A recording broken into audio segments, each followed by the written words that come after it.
অনেকদিন ঘরের কথা পরকে জানাননি চিত্রনায়িকা পরীমণি, তবে সম্প্রতি পুরনো কাসন্দে ঘেটে বরাবরের মতোই সৃষ্টি করেছেন রহস্য।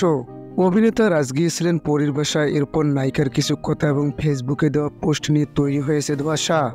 এসব দেখে শুনে নেটিজেনদের একাংশ ভাবছেন রাজ হয়তো যাননি পরীর বাসায়, আরেক দল মনে করছেন সাবেকি দম্পতি হয়তো মিলে যাওয়ার চেষ্টায় আছেন। আলাদা হওয়ার পর মুখ দেখাদেখি বন্ধ ছিল রাজপরীর, তবে সন্তান পূর্ণের জন্য এই দুই তারকার সম্পর্কের সুতো পুরোপুরি ছিঁড়ে যায়নি। যদিও রাজকে নিজের জীবন থেকে মুছে ফেলেছেন পরী, বলছেন রাজ তার জীবনে মৃত ওই অভিনেতা এখন তার কাছে ঘৃণার পাত্র। গণমাধ্যমকে এমনটাই জানিয়েছেন পরীমণি। সম্প্রতি পরীর বাসায় গিয়েছিলেন রাজ, বিষয়টি গণমাধ্যমে স্বীকার করেছেন চিত্রনায়িকা।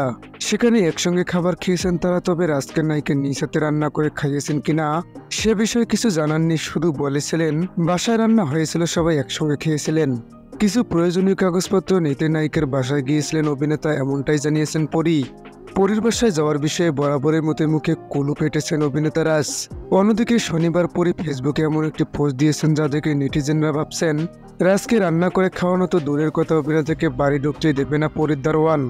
পোস্টে রাজের নাম উল্লেখ না করে পরে লিখেছেন, যাকে আমার বাসার দারোয়ানি গেটে এলাও করে না সে স্বপ্নে আমার রান্না খায়। ভক্তদের ধারণা রাজকে ইঙ্গিত করে পোস্টে দিয়েছেন পরীমণি।